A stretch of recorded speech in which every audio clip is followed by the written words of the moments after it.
প্রিয় দর্শক শ্রোতা সবাইকে অনেক ধন্যবাদ জানাচ্ছি। আজকে কিছু গুরুত্বপূর্ণ বিষয়ে কথা বলবো। সেটা হচ্ছে বাংলাদেশে গত পট পরিবর্তনের পরে অনেকে মনে করেছিল যে সত্যিকারভাবে বাংলাদেশে একটা সংস্কার হবে এবং তার প্রেক্ষিতে কিছু সংস্কার কমিশন গঠন করা হয়েছে এবং সেই সংস্কার কমিশনের আলোকে বিভিন্ন ঐক্যমত কমিশন বিভিন্ন পলিটিক্যাল পার্টির সাথে তারা সংলাপ করছে এবং কিছু মেজর ইস্যুতে বিএনপি সহ কিছু দলের যে বাধার কারণে কিন্তু কাঙ্ক্ষিত কোনো সমঝোতা এখন পর্যন্ত সম্ভব হচ্ছে না।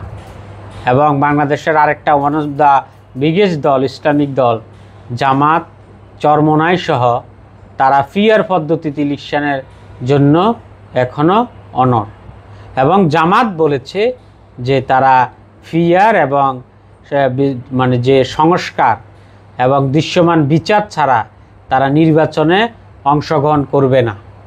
এজন্য তারা 7 দফা দাবিতে 19 তারিখ তারা মহাসমাবেশের ডাক দিয়েছে।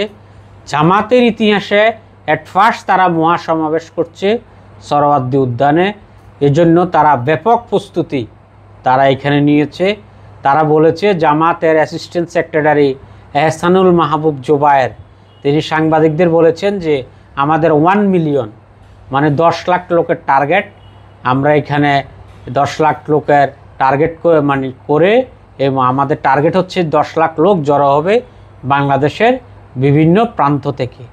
এমনকি শোনা যাচ্ছে যে 10,000 তারা গাড়ি তারা ইতিমধ্যে রিজার্ভ করে ফেলেছেন এবং রাজশাহী বিভাগ, এরপরে কুমিল্লা অঞ্চল, চট্টগ্রাম অঞ্চল কোন বিভাগের কোথায় গাড়ি থামবে তারা এটার একটা শিডিউল তারা প্রকাশ করেছেন এবং জামাতের ভিতরে এই মহাসমাবেশকে বাস্তবায়নের জন্য তারা বিশাল প্রস্তুতি গ্রহণ করছে এবং তাদের যারা জামাতের নেতাকর্মী এবং বড় যারা লিডারশিপ আছে তারা ইঙ্গিত দিচ্ছেন যে এই মহাসমাবেশের মাধ্যমে তারা আগামীর রাজনীতি রূপরেখা দিবে এবং তারা কর্মসূচি ঘোষণা করবে এবং তারা ফিয়ার চায় এবং তারা দৃশ্যমান সংস্কার চায় এবং দর্শক বুঝে যাচ্ছে যে জামাত খুব জোরে সোরে তারা নামছে।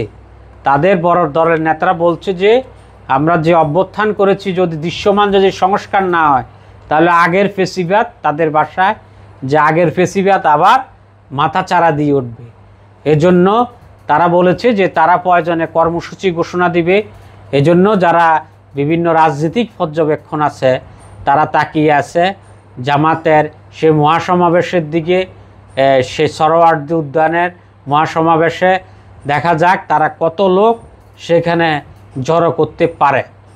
আর একটা বিষয় হচ্ছে দর্শক যে ঐক্যমত কমিশনে যদি ঐক্যমত কমিশন বিএনপি সহ কিছু দলের আপত্তির মুখে তারা ফিয়ারকে কাটসাট করে তারা উপস্থাপন করেছে, তবে জামাতের যে নায়েবে আমি তিনি বলেছেন যে আলোচনার মাঝখানে আরেকটা প্রস্তাব আনা এটা আমরা আশা করি নাই। এখন দেখা যাক যা চরমোনাই সহ গণ অধিকার, এনসিপি, জামাত তারা ফিয়ার চায়।